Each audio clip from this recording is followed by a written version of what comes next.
If you think CSS is a fancy word, then this video is for you. By the end of this video, you will know what is CSS, how to write CSS, and it will not be a fancy word anymore.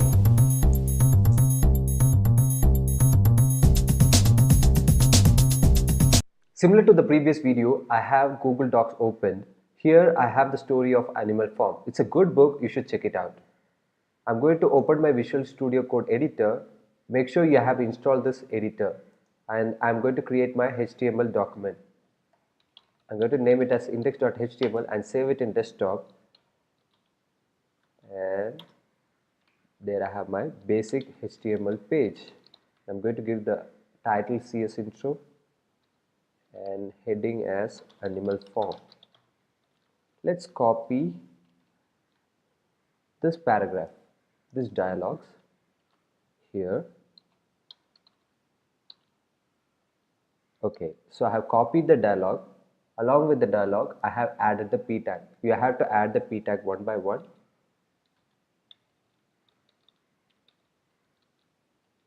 Let's check it out in our desktop and open the file using Chrome. There I have it. It's the same thing as the Google Doc. Now, how do I increase the font size? Here I can increase the font size of this particular paragraph by highlighting and increase the font size, or going to the format option and increasing the font size. I could give the font size. Now the font size of this paragraph is 14. For this it's 11. How do I change my paragraph, the first paragraph, with font size 14? In HTML, you know that every HTML tag accepts additional information through something called attributes. We have seen in the last video for a tag and image tag. Every tag will accept some additional information. So I'm going to pass style as an additional information. I want to pass font size.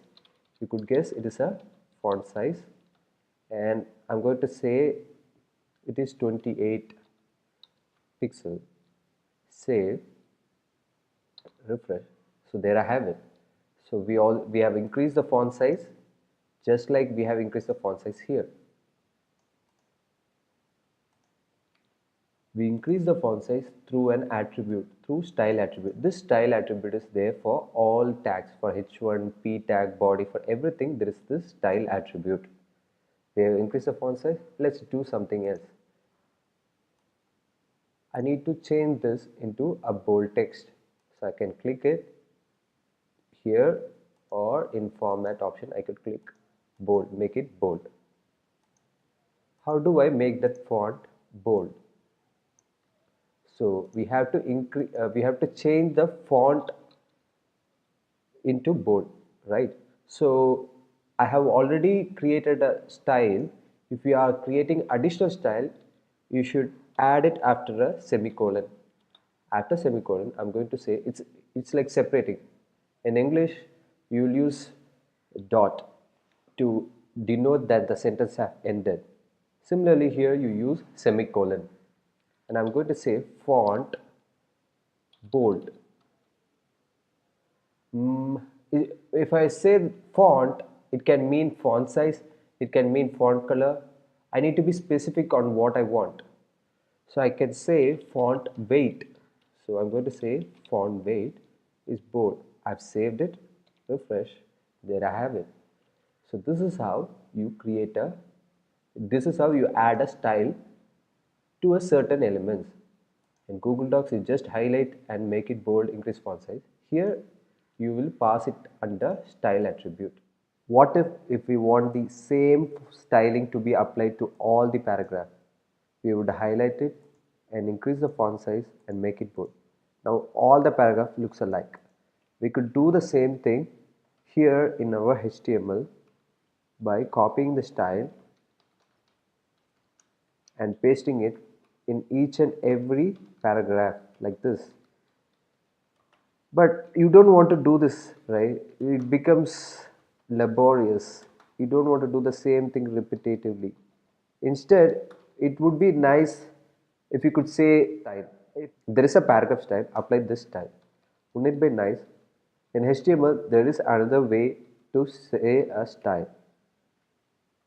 You could describe all your style under style tag and make sure the style tag is in the head tag. In your head, you could define your style. You could define anywhere, but it's a convention. Please follow the convention. So in the style tag, under the style tag, I'm going to say every p tag should have font size 28 pixel and font weight bold. Now these statements are unnecessary. We don't need to say this. This would mean I'm applying the style to every p tag. This is how you define your style. You create a style tag, under style tag you define each style. So I'm going to say the p tag should have this following style, and the grammar here is opening curly braces, ending curly braces, just like opening statement, closing statement.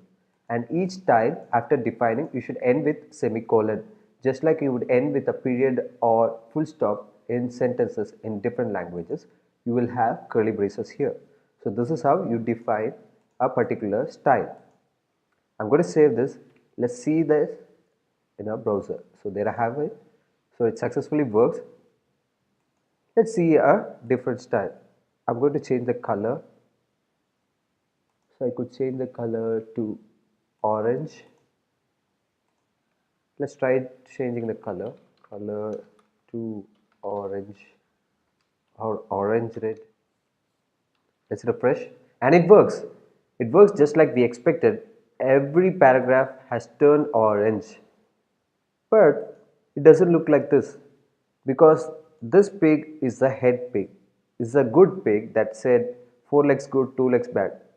We need to separate that particular statement from other paragraph. How do we do that? We don't want the same style to be applied to every single paragraph. We need to create some unique identity, like it should be separate. It's something unique, so it should have a unique identity. It's not the same thing as other. This thing doesn't come under any group, so it has a unique identity. So let's create a ID. There is something called ID. So this is how you define an ID. ID has this syntax hash. Remember, if you see hash in style, it would mean it is an ID. So I'm going to say uh, leader pig. This is how you define an ID. In the ID, I'm going to copy the color. So for this particular ID alone, I need to apply leader pig style. So this is what ID tag refers to. So if I say ID equal to leader pig, HTML will look for the ID definition under style tag. So I'm going to save this and refresh. There you have it. So first the p tag style will be applied, which will be this, and since this statement has leader pig ID, this style will be overridden, and for rest of the p tags the normal styling is given. So this is how you create a separate unique styling using ID, because its identity is unique. Remember identity and ID, and the definition is using hash. When you use ID, it should be only once. In a HTML document, there should be only one ID used because it's very unique. It is applied to one HTML tag. Let's say we want to change the color of every pig statement to orange, similar to the first statement. We want every pig statement to be in orange color and every horse's statement to be in black color. How do we change the color of these statements? Now we need something that is not unique identity. We need something like a group or a class. So these statements belong to a pig group. In CSS, there is something called class. Just like ID, you could define a class with dot instead of hash. So I'm going to define pig class and it will have the following styling.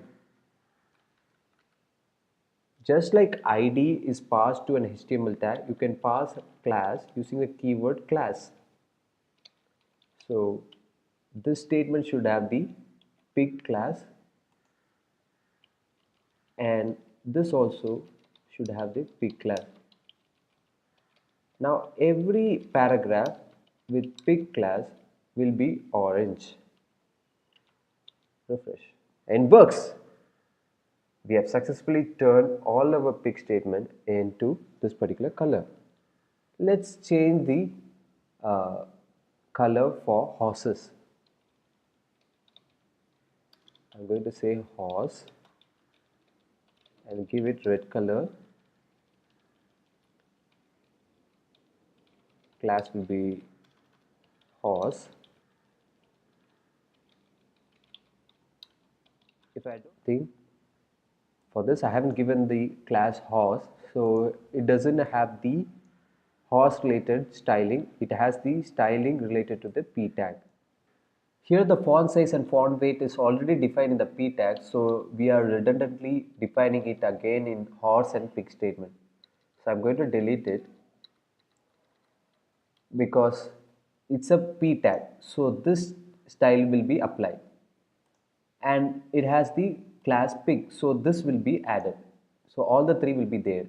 We don't need to redundantly say things. I've saved it and it still works. So this is how you define a class ID and apply styling in general. Let's see different style other than font color and font size, font weight. Let's see something else. I'm going to highlight this particular paragraph, go to format option, and in paragraph styles there is something called borders and shading. So I'm going to give a border of width 1 point and border color is black, and there is something called paragraph padding which we'll see later, but I'm going to give apply. So we have the border color. This is the border. Let's create a border. So there is a border style which auto completes. There are lots of border related things. First we need to say the border style, if it is dotted or hidden or solid. So the thing that we did in Google Docs was solid, and we need to say the border width. So I'm going to give 2 pixels and I'm going to say border color to be black and save it, refresh, and it works. The same thing as this. Yes. Instead of writing this in different lines, I could write it as a single statement. Border, 2 pixel, solid and black. It should still work. And let me change it to red. And it works. So this is how you apply a border. Let's see something called padding. Here you see that there is no gap between pixel, there is no gap below and there is no padding top. So padding is a gap that you see, that you will see for this particular paragraph. So I'm going to apply padding. So paragraph padding, so it will be positioned, it will just give a gap, it will move a bit. So I'm going to give a 2-point padding. Let me give something bigger, 4-point padding. So now you will see there is a gap here. So there is a 4-point padding top and down everywhere. To give a significant padding, I should increase it to 6. You will see the difference. See? So there is the top, there is a 6 padding, and the below there is a 6 padding. So this is how you create a padding. And here also there is a 6 padding since it's at the end. So you have this extra thing. Let's give a padding for our style. So just like this, I could just say 6 pixel, save it and refresh. So there I have my 6 pixel padding. If you want to give individual padding, you could give padding top, padding bottom. So I'm going to give just the padding top. There will no other padding. So there will be no padding on the left and there will be no padding on the bottom. I'm going to refresh and see the result. See, there is just a padding on the top. So you could do that as well. So this is how you apply border padding. There are plenty of other styles which you could check it out in the internet later. So far we have seen how to create a basic styling. The styles increases as the project becomes bigger. So you will have lots of style definition under the style tag. So to maintain, let's move this into a different file. Make sure you create it in a same folder. So I'm going to save it in my same folder, which is desktop, and let me paste the style. I'm going to save it as index.css and I've saved it. Here I cannot use the style tag because there is nothing under the style tag, so I'm going to delete the style tag. Now I need some way to link the CSS statements into my HTML page. This thing should be injected into my HTML document. There should be a way to link it. There is something called link statement. Link. So the thing that I'm going to link is style sheet. So I'm going to say rel style sheet and href. You would have seen href in a tag. You could give local file path or external address. In this case, it is in our local file which is in the same folder. So I could just give the name index.css. So I can save it. If I go refresh, it still works. If I delete it and save it, it is not there. If I undo and save it, it will still work. So this is how I can move my styles into a separate style document. And I'm going to give an extension .css to denote that it's a CSS, not an image, not a HTML page. Let's see one last styling. The Google Docs in format option, there is something called border color, background color. So you could give a background color of something gray. So there I have my background color. Let's apply the background color to our statements. So I'm going to give a background. So you could see the autocomplete. There is background image and there are lots of different options that you could give. And I'm going to select aqua.